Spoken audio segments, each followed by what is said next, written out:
15 अगस्त सन 1947 में देश को आज़ादी मिलने के बाद 15 अगस्त को पूरे देश में स्वतंत्रता दिवस के रूप में मनाया जाता है। इस साल भारत अपना 77वां स्वतंत्रता दिवस मनाएगा। स्वतंत्रता दिवस हिंदुस्तान के लिए एक ऐसा दिन होता है जब हर भारतीय उन जाबाज शहीद और महापुरुषों को याद करते हैं जिन्होंने भारत को आज़ादी दिलवाने में अपनी जान तक कुर्बान कर दी थी। लेकिन अगर आपसे पूछा जाए कि 15 अगस्त के दिन को ही देश की आज़ादी के रूप में क्यों चुना गया था, तो फिर आपका जवाब क्या होगा? तो आज की इस शानदार वीडियो में मैं आपको बताने वाला हूं कि आखिर 15 अगस्त के दिन को ही भारत की आज़ादी के लिए क्यों चुना गया।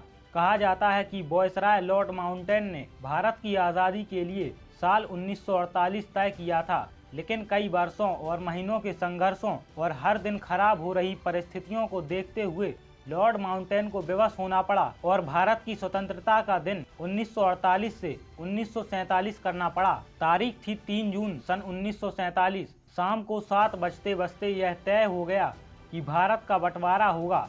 अब बारी थी इसकी औपचारिक घोषणा की।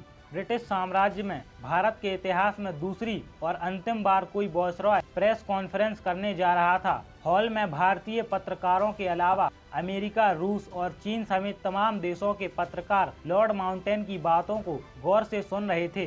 लेकिन माउंटबेटन ने जब अपनी बात खत्म की तो सवाल जवाब का सिलसिला शुरू हुआ और एक एक कर तमाम सवाल आए और माउंटबेटन ने उनका जवाब दिया।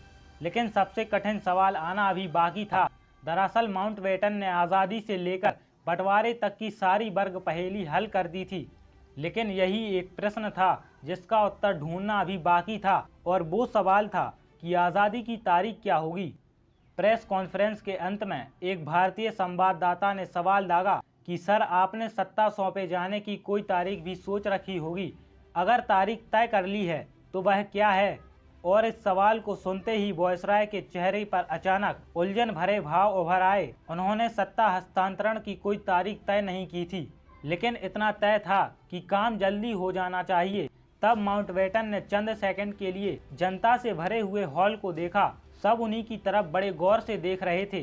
उस वक्त माउंटबेटन के दिमाग में कई तिथियां चल रही थीं, जैसे सितंबर के शुरू में, सितंबर के बीच में, अगस्त के बीच में और कई भी तारीखें।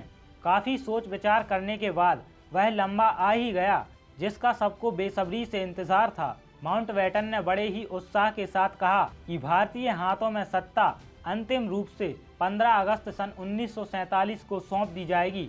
इस तारीख के साथ माउंटबेटन की एक गौरवशाली स्मृति भी जुड़ी हुई थी।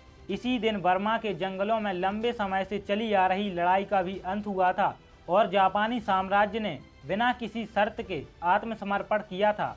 लेकिन जैसे ही रेडियो पर माउंटबेटन की तय की हुई तारीख की घोषणा हुई तो हिंदुस्तान के विद्वान ज्योतिषी अपने पंचांग खोलकर बैठ गए। काशी के ज्योतिषियों और पंडितों ने तुरंत घोषणा कर दी कि 15 अगस्त का दिन बहुत ही अशुभ है, इसलिए भारत के लिए अच्छा यही होगा कि एक दिन और अंग्रेजों का शासन सहन कर लें, क्योंकि यदि इस दिन स्वतंत्रता मिली तो इसके बाद बाढ़, अकाल और महामारी फैल जाएगी, जिसके लिए सिर्फ और सिर्फ यही तिथि जिम्मेदार होगी। हालांकि इस पत्र का माउंटबेटन पर कोई प्रभाव नहीं पड़ा और आखिरकार 15 अगस्त को वह सुबह आ ही गई जिसका भारतीय लोगों को कई वर्षों से इंतजार था।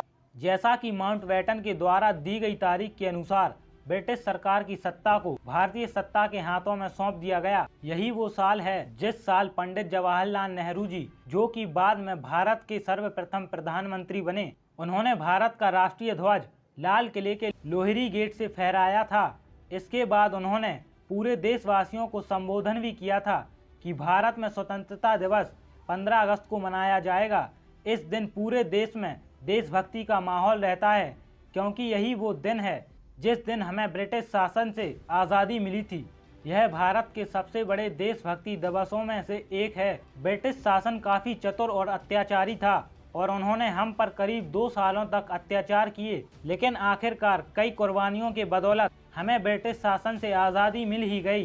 देश को आज़ादी दिलाने का श्रेय उस हर व्यक्ति को जाता है जिसने अपनी जान की परवाह ना करते हुए अंग्रेजों से लड़ाई की और हमें आज़ादी दिलाई।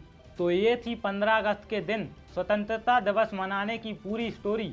अगर आपको यह स्टोरी अच्छी लगी हो तो इसे अपने दोस्तों के साथ शेयर जरूर करें और इसी तरह की वीडियो देखने के लिए हमारे चैनल को भी सब्सक्राइब कीजिए। तो फिर मिलेंगे एक नई वीडियो में, तब तक के लिए जय हिंद, वंदे मातरम।